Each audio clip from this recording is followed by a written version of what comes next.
Hey there, super excited that you are going to be going through a marketing audit. Now, I know that sounds a little bit scary, but what is it really?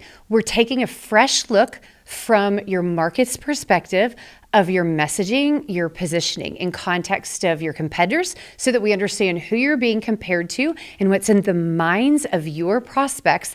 And we're looking for quick wins, and we're getting prepped to be super data driven. So this is a current state assessment. Simply, where are you now and where do we want to go to?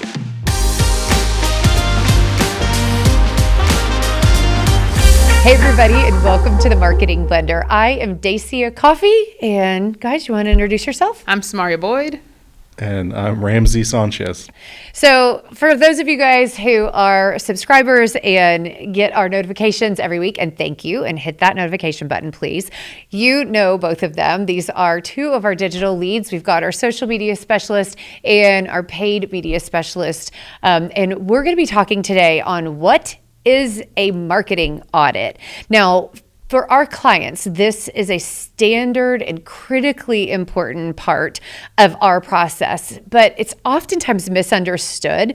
And so we will kind of want to level set and hopefully share with you guys how we think, why we ask the questions, and kind of demystify what it means when you're getting audited. And I've been told we should stop using that word because it strikes fear into people's hearts. But assessment is neither, that's not necessarily better either. But, what are we looking at? Like when we're trying to, so first and foremost, I think we should probably answer what the heck is an audit. Okay, so I will start. So I'm going to take obviously the chief marketing officer's position on this one. A marketing audit is simply level setting. What is your current state? Where are you? So from my perspective, when I'm thinking strategy, if there are any strategic documents, I don't care format. I'm not looking to criticize professionalism or organization. I just want to see how have you organized your strategy and your tactics. And then I'm looking at everything that the market can see, right? So for me, I don't necessarily want to get as deep into the weeds as they're going to talk about.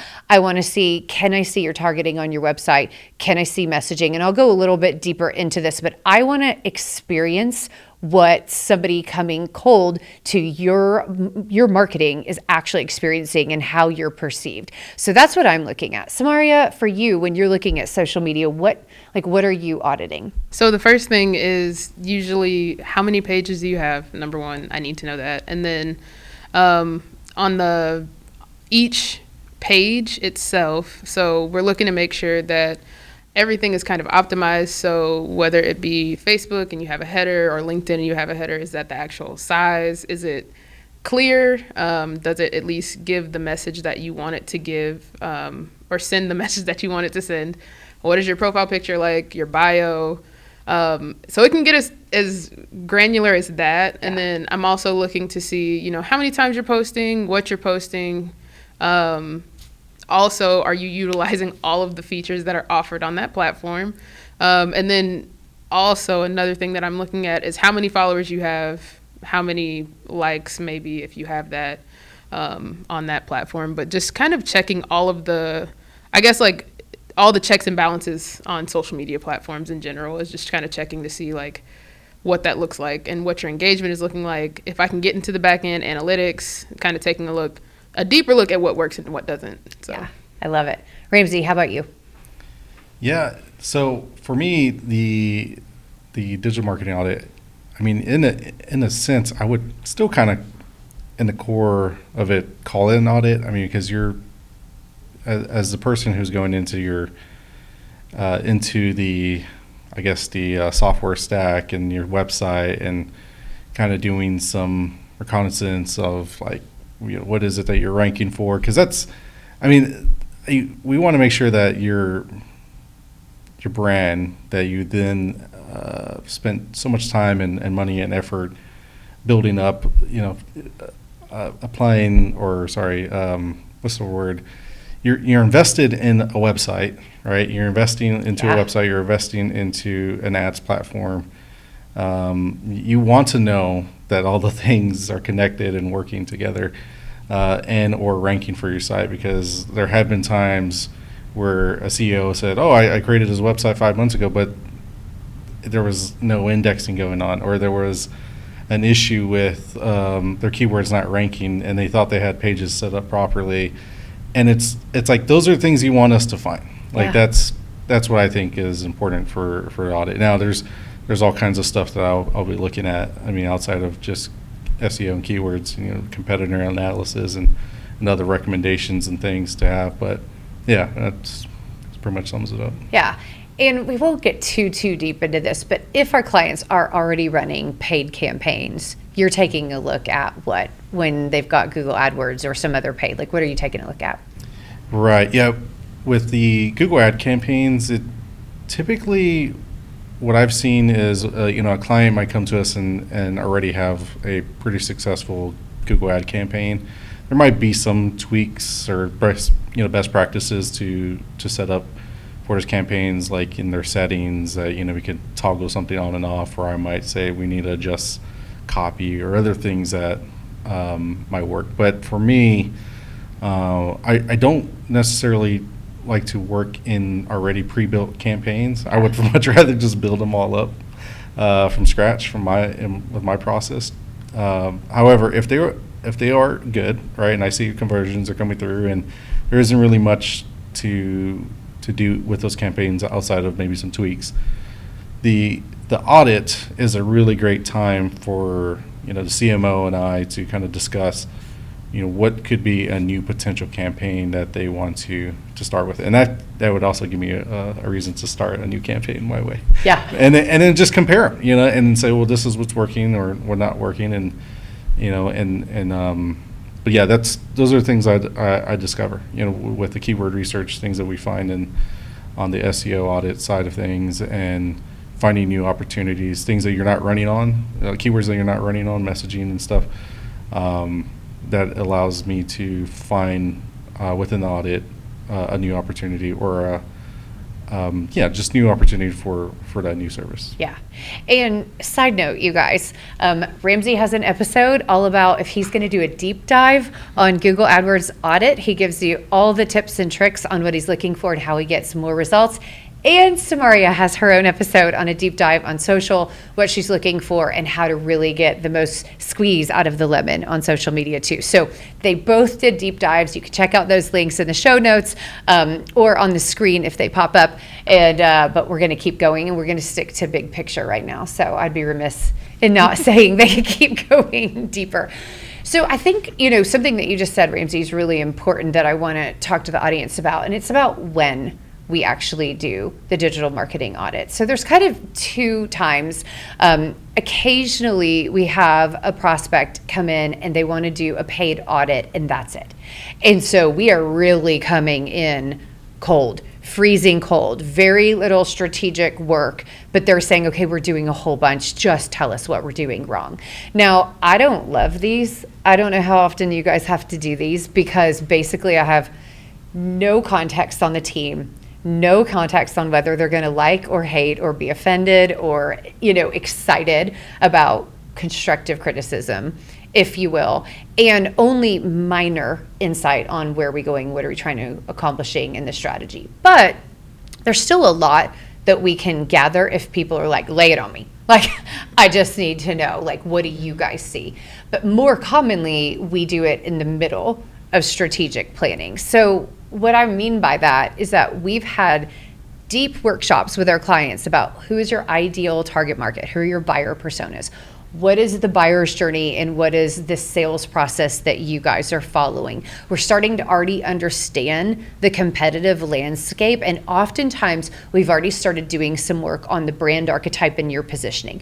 So this is super important because internally we meet and actually discuss that. So when you guys are auditing, you already are thinking about what's the market, what do they care about, and you have context when you're looking at that. So Samaria, does that, anything else you want to add to why that matters, that we didn't just go in there cold? Yeah, so it number one is really we have to know, at least on the social side for sure, we have to know whether or not the platforms you're on make sense for you to be on. And so having the knowledge of your buyer personas or your audience. It helps me at least be able to bring to you that maybe we don't have to cut the platform off. Yeah. Like, we don't have to stop posting content, but it's not somewhere where we need to focus our efforts, and we have a space where we can actually meet your audience.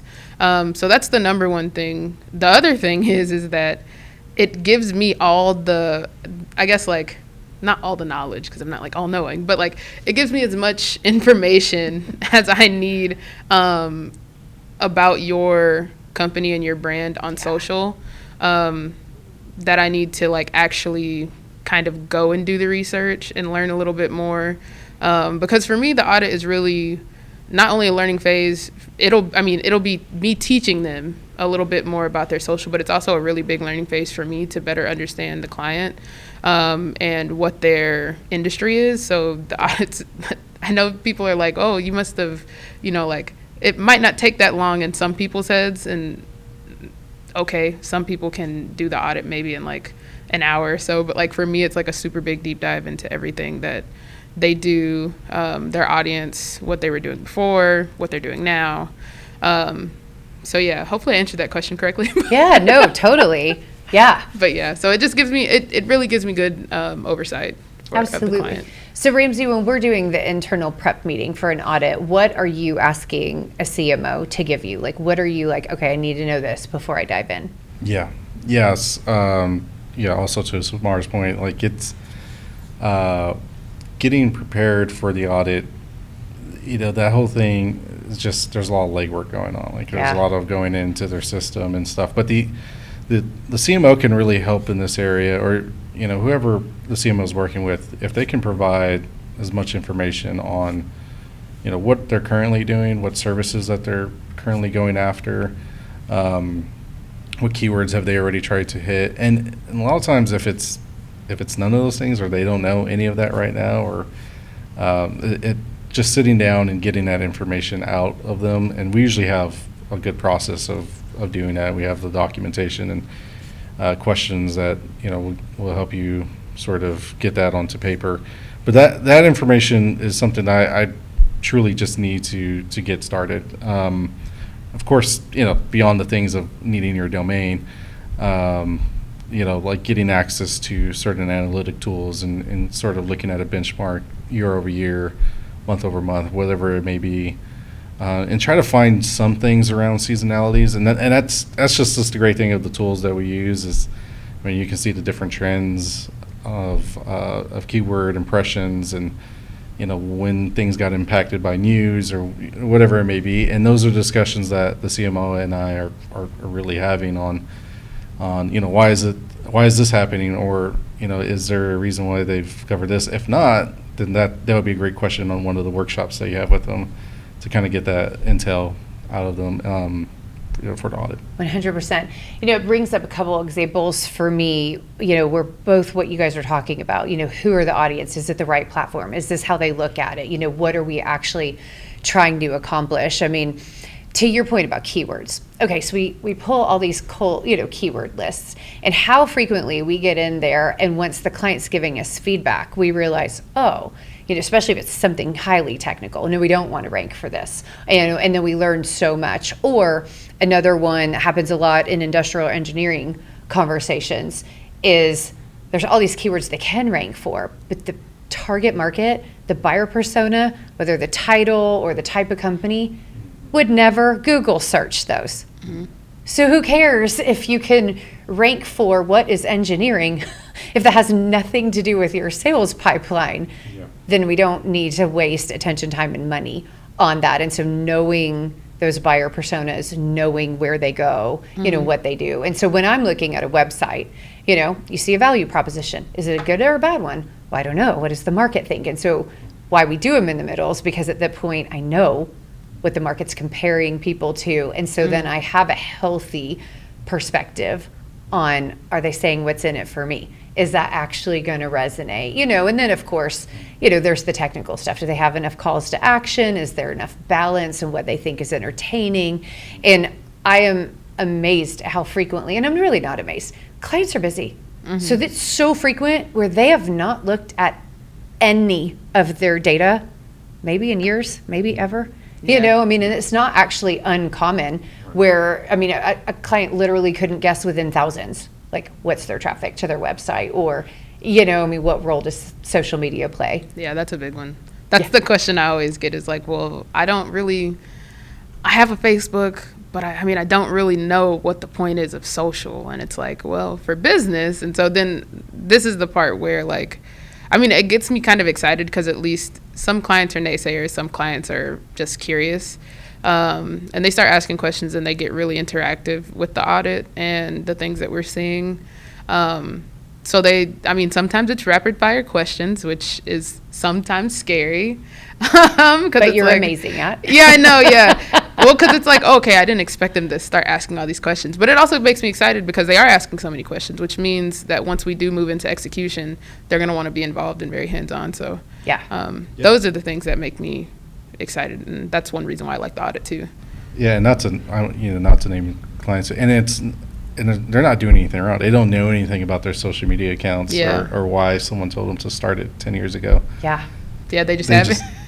Yeah, and that's, that you do such a great job on those audits, and when they're kind of asking those questions like, so what is it that we need to do? Or even my team members who are kind of tasked with these social media things. Yeah. What can they do? And I've always found that like that's the kind of information that those audits bring. It's like we have the answers based off of, and you mentioned the branding personas. Yeah. And that was something that the CMOs do provide, is that usually they have a persona deck on those things, so we know what platforms that we should probably start to focus on, and also for me on the Google Ads standpoint or any kind of paid standpoint, it's I know where I can start in bidding or looking at from the start, and I've mentioned this in another topic, but that is the type of information that we need, and then we can then convey to them, this is why you need to continue to focus here, right? Because we found that your competitor that you listed on the survey is doing really great at SEO. You can see it trending up, and then also on paid, you didn't realize it, but there's 2 other competitors in your market that are doing ads on these same keywords. So there's a good chance that this might be a focus that we need to start ranking at the top or being at the top for that. At the Marketing Blender, we have fractional CMOs and outsourced marketing teams to drive your success. The 2 most common problems that we are approached about is how do we break revenue plateaus and accelerate success, or how do we attribute marketing to revenue impact? And the answer is that we build a system, because your marketing should be driving revenue, it should be driving your reputation, and it should be driving resilience. If you want to learn more, check out themarketingblender.com. Something that both of you guys are hitting on for me is really related to why the audit is so important. So both of you just mentioned, making sure they know what the opportunities are, why, what's the role of social, where are the opportunities, what are competitors doing?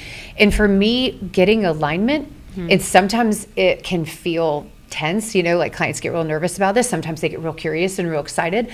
But that alignment where we go, okay, level set. This is where we are at right now. No judgments, no, this is bad versus good. This is just where we're at right now is so important. And I love when clients engage with that, because it's very hard to make strategic recommendations without well, do you remember, this is why, this is the role that we agreed on, this is what we learned about the platforms. If there's not a context around it, it's just another random tactic, another random idea. And most of our clients have worked with multiple agencies or had many different marketers, in-house over the years, and they still have no idea why they're doing social, or they have no real idea whether or not paid is working for them, and if they've tapped out or if they should do something new. And so I love that alignment, just making sure okay, and I'm a big believer that an educated client is an amazing client. I want people to understand why we're recommending, and I want them to re-engage with, okay, well, I didn't understand that, or can I argue that a little bit, or why are we going after that? Because when we have those conversations, what the 2 of you and your teams learn is transformational. Just hearing how the client thinks and what their questions are. Oftentimes it can open up doors that we would have no idea if we hadn't had that, alignment across marketing, sales, leadership. And then all of a sudden everybody's like, okay, so that I think is a huge reason for me why I love these audits and why they're important, no matter what the perspective is going in. What would you guys add? Like, why do you guys think it's important? I mean, do you have? No, you got it. Okay. I was going to say, I think for me, it's really the education portion. Like I said earlier, like for me and for them, especially because sometimes a lot of our clients come to us and they don't have social, or like they didn't think that they could find their audience on like Instagram. Say they've only been on LinkedIn their whole, like the whole entire span of their company. They've only had a LinkedIn account. Or they've only been using personal social to promote. And it's like, well, if we move over to Instagram, we have Reels, we have all these other tools that we could be using, and your audience is there. We just have to contact them. Yeah. And we're just not hitting them. So like, it's always, I guess for me, like the excitement of like the possibilities after all this learning that we've done. And hopefully, which it usually ends in clients like getting a little bit more, becoming believers. Yeah, totally. In social media, rather than just seeing it as, because some of our clients are like, I don't like social media because, Facebook is really the main culprit most of the time, So true. in that. But, so they're like, oh, well, we'll create an account for, insert company name, but I'm not going to be on Facebook. And it's like, that's fine. You don't have to be on Facebook. Right. But then eventually they start to see it and they're like, well, actually, how can I participate, and how can I help grow it, and what can I be doing on my personal to, make a difference, or how can I give you more information to make a difference, things like that. So like, I think the thing for me is like seeing the trajectory of how the audit changes their perspective on what we do. So. Yeah, I love it. Anything you'd add? Yeah, I mean, I could just add on to what Samaria was saying. I definitely think, because it used to be where we figure out who's going first on the audit, and then I think someone made the decision. It's like, okay, Ramsey, just start the audit. You start the digital audit, and then when we move into the social side, I think we found that either one that gets delivered first, it kind of sets the tone for the next audit. Yeah. For sure. So they, I always thought that like when you had certain clients that had, let's say like a bigger audience personally, or even like a pretty big audience, they felt really good because you were talking about their. Everything is great. Everything's great. And then, I go into, the website, digital audit things, and it's like, oh, yeah, you're kind of struggling. Or, either way, they're fired up. I mean, they really are. Like, even if the news isn't as great as you think, for this, the CEO is like, oh, I've never experienced this ever, I think. Mm-hmm. Yeah. And to your point, like, I've gotten into these accounts on multiple clients where, let's just call it like a Google Tag Manager, and I've seen the last activity was 4 years ago, and I'm like, oh, yeah, no one's doing anything in here. You had and the same with Google Analytics account. You can see all the access, and it's like, here's all these other agencies that they worked with, and and I've even had it where the agencies locked it. It's like, that's so much bad experience. And it's like, the audit is just I think a great way to create that new fresh experience that you probably would never get anywhere else for that, because I mean there are other audits out there, but to get something that's sort of holistic all at once, it is just great. Like everyone's fired up usually on those calls. Yeah, exactly, totally. Well, and I think the other thing too is that this is our opportunity to find quick wins and to start to align with a client, like, well, this is how we would define quick wins. Here's why, and get them asking questions so that when we want to start being aggressive in some areas that we feel like are low-lying fruit, we got to have that conversation. Because to your point, it could be around tracking. It could be around tag manager. It could be around conversions on a website or messaging and copy. It could be around, let's just change a platform or stop spending so much time over here. And those are things that can have very big, very rapid impact, and we need to do them as quickly as possible. But we also want clients to know, like, we're not guessing. There's a lot of work in here on why we're doing the things we're doing so that we can build a strong foundation and a strong system and start shifting over to data-driven, strategic rationale type of marketing, not just like, maybe we should be on TikTok. Yeah. No, you probably should not be on TikTok. B2B, maybe not.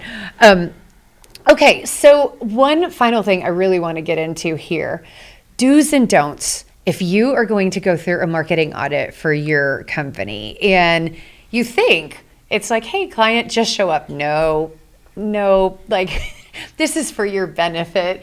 And so a couple do's and don'ts. So I'm going to go ahead and kick it off on all of our behalf. First do and don't, if you're participating in a marketing audit, do give us all access as quickly as possible, and do fill out your intake forms thoroughly and as quickly as possible. Please do not wait until the hour before or the day before the audit, because of course we're going to have missing information if we didn't get that from you. So public service announcement from your friendly chief marketing officer. Okay, what are some do's that you've got, Samaria? Do's, number one, give me all of the accounts. I want them all. Give them to me. Websites too, just in case you have other accounts that you didn't remember you had, because that's happened a couple of times. But yeah, give me all of the handles, all of the links, personals if you want that included, and especially if you use it for work. Yeah. Yes. If you're using it for if you're using it for work, definitely give me the personals, and please make sure that you specify that you want those audited as well. Like from the start, because sometimes we have it where like we'll be auditing the company page and then clients are like, well, wait, we actually do a lot of posting about things on our personal pages, and it's like, oh, okay, well, I didn't know that, so now we have to go back to the drawing board. But if you tell me in the beginning, then we'll be good to go. Exactly. That's huge. Ramsey, what have you got? Yeah, doubling down on the access for everything.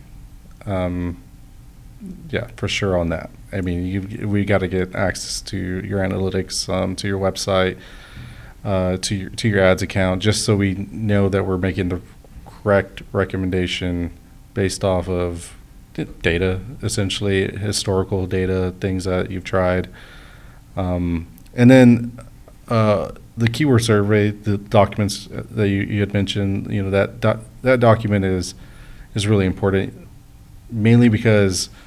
Again, it sets the whole tone for me, but I've got that document so many times where it just had like a one-word answer of, I don't know, that's why I'm here, things like that. It's like, okay, yeah, I mean, I understand, but we need, like, you have the CMO, this is your opportunity to ask these questions, dive deep into these things, and get that filled out so I can do my job, so I can go in and do all the legwork, pull all the lists, pull all the keyword gaps, whatever it may be in that audit, so we can really make sure you got all the resources and tools and things that the CMO need to make decisions off of. So it's so much easier for me to just go pull a list of all the products or service types on keywords, and then create a planner or some kind of recommendation forecast off of it. That's really super important. And of course, give us competitors. Like, there's always going to be someone in your market. Just give us one, and we'll go find 2 more or 3 more if you need to. But if you can get that to us, that's really just a really great way for us to benchmark things. But yeah, other than that, I think that's pretty much on the audit side. For what I would need for the dues. For the dues, I've got another one that I would add. Do tell us your goals. And so 2 things on this. They could be aspirational goals, right? They could be like, oh, we want to enter a new market, or we've really had trouble targeting this, or we have a new product launch coming up. There's things that we can do to seed that, or even give intelligence back, so that they understand what's going on in the market, and we start influencing the strategy for go-to-market. There are also goals that are not quantitative. Like, I want to be social media famous. You need to tell us if you want to be social media famous while we're doing your marketing audit, because that is separate from revenue impact, right? And so understanding that there is a whole, I'm too embarrassed to say it out loud, but I really want social media to be important. We really need to know that, because that would dramatically impact the approach and recommendations. And this is not about judging somebody. It's about, we want to arm you to accomplish, really what you want, even if it's a legacy or personal goal or future aspirational. We're just here to help people accomplish what they want to accomplish. But if you don't tell us, that's a big one. And then both of you hinted at this one. Do bring your questions. I mean, bring even your frustrations. Okay, I've never gotten an answer to this. And if you can send us questions ahead of time, or why is this competitor winning when they suck so bad? Or why can't we blank, blank, blank, blank, rank for such and such, get conversions? I don't even know. I mean, and I think we don't get as many questions ahead of time because I think people get embarrassed. And I think that's a really big deal, is that people get nervous when they're like, I know we haven't done enough, or I'm not sure, or even other marketers. It can feel very vulnerable. Hello, this podcast. Like saying to the world, like, this is what we do, knowing that there are different approaches, different rationales, different changes why you would have done something 3 years ago, and then we're going to make a different recommendation now. It's not because you screwed up. It's because marketing changes and the market changes. But I think that whole idea of do come, like, curious and excited, and like, let us help you. I think that's a really big deal, is like, come with your goals and your questions and your frustrations, so that we can really be aligned on the front end and not surprise. And, I was just going to add on top with that the like having a conversation with your internal team, like if you have someone who kind of handles marketing, like, let them know that this is something that we're trying to work alongside with you. We're not trying to replace you or anything like that. Before agency life, I worked as my own single person marketing department at a couple of companies, worked with a couple of marketing people, but it was like, gosh, I wish I just had some direction outside of YouTube that can show me where I need to go on some of these things, and whether it's ads or analytics or so.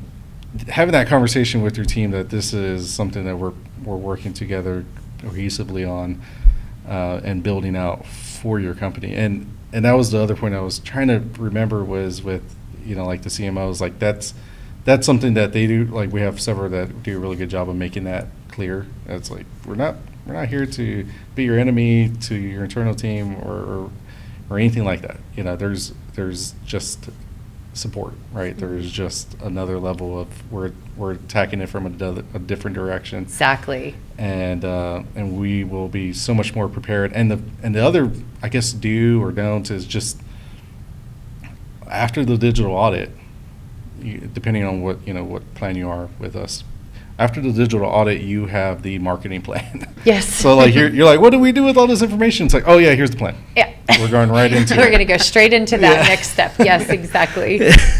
Yes, So. Absolutely. Good point about what do we do with it. It's like, well, we're setting the strategic context for the recommendations that we're about to make, but we want to make sure we get questions out and final details 100%. Yep. What were you going to say? Oh, I was just going to say almost the same thing. Come in with an open mind. Yeah. Because a lot of the time, like, I know that it sucks that it sounds like you're about to be told that you suck, but that's not what we're doing. Yeah. We are 100% here to tell you guys, like, these are your opportunities. These are the things that you're doing great. And honestly, I always try to make sure that I add in all the things that I love about your social media before I even get into, like, hey, so we need to fix this, or like we need to change this. And it's mostly because, like, a lot of the times, like, you guys have been doing social and you are not, like, you're not necessarily a social media professional. So, Right. like, I know that a lot of this is a labor of love. So like, you're not doing anything bad. You're not doing anything wrong. They're just a couple things that we can tweak and make it better. And I would love it if everyone would take the audits as, oh, okay, well, we're coming in and this is an opportunity to learn. And because even, I think I've told you this before, but like sometimes I'll have colleagues like audit my own social or like my peers. And is it scary sometimes? Because like as a social media professional, you're like, God, I don't want anybody to tell me I'm doing something wrong or like I'm missing something, but it's a learning opportunity. And if we don't take those opportunities to learn, then we can't move forward 100%. And make things better. So 100%. Oh my gosh. Well, and I just want to reiterate that, hey, marketers, we are marketers too. Like we're one big happy beat down family. Like we are not here to make your life harder, and you made a great point. Like in-house marketers, both of you wear so many hats, so many responsibilities, like so many things, so many moving parts, supporting sales, looking at the data, fixing the website, doing social media, doing content, sending out emails. It's so much that certain parts are labors of love. And yeah, we are here to lighten the load. Yeah. Like, not like shove you down into the weeds even more, that's what we're trying to help you escape. So it's such a big deal. Yeah, and that's the flip side. I mean, don't get defensive. Do's and don'ts. We're bringing mostly do's, but don't get defensive. Yeah. Do ask your questions, and do come in, knowing that we are advocating for you and hoping to take you up the value ladder, not the opposite. Totally. Yeah. Okay, any final thoughts on social media or paid or overall marketing audits that we want to advise people on? The one thing that I didn't mention is the competitor side of the social media audit, and that is something that like I think sometimes can scare some of our clients because they think that when we're looking at their competitors, we want to like adopt their strategies. But a lot of the time what I'm doing, if I'm telling you about your competitors, it's not necessarily, so we're not going to do any of their ideas, but we're just getting an idea of what's going on in the industry. That way we kind of know where we need to go with social. So we will not be taking anyone's idea and putting your name on it. Right. That is not something that we do, but we can borrow and adapt. So that's the last thing that I want to say. And just, I don't know, be excited about the audits because I get excited about the audits. So I think that's huge also because, Ramsey, you hinted this a little while ago, is that if your competitors are really hitting a couple topics hard and they are getting engagement and they are ranking, or, okay, that's not about your competitors, it's about what the market is paying attention to. And then we just need to be aware of that. Does it align with our positioning and what we want to rank for and be seen? But I think I'm just so glad you brought up the competitor component because, from the CMO perspective, looking at brand and brand colors and positioning and messaging and that type of thing, because whether you agree that they are worthy competitors or direct competitors or not, you are being compared to them. And the more visible that they are, the more we need to simply understand the position that they hold in a prospective client's mind so that we can hold our own, like not be them, not copycat them, not chase competitors, but be hyper aware of how a prospect is moving through their buying decision. Because you are being compared to somebody. You are. Like, it doesn't matter. And even if you, God forbid, because it's tough, are a category creator, they're still comparing you to the old thing they knew or the thing they understood. So yeah, I think that competitor comparison is about context. And I think that's such a good point because these are not recommendations. This is data, current state, benchmarking, and looking for quick wins. Yep. I love it. Awesome. You guys, if you've got questions for us, we'd love to hear them. In the show notes below, you're going to see bullet points of, okay, here is what we want you to be seeing in an audit. So make sure to take a peek at that. And in the comments, post your questions, post your thoughts, post your arguments to us. Don't get defensive. Anyways, thanks so much, you guys. And if you are interested in having the Marketing Blender audit your company or go through the strategic process, you know where to find us, and onward and upward.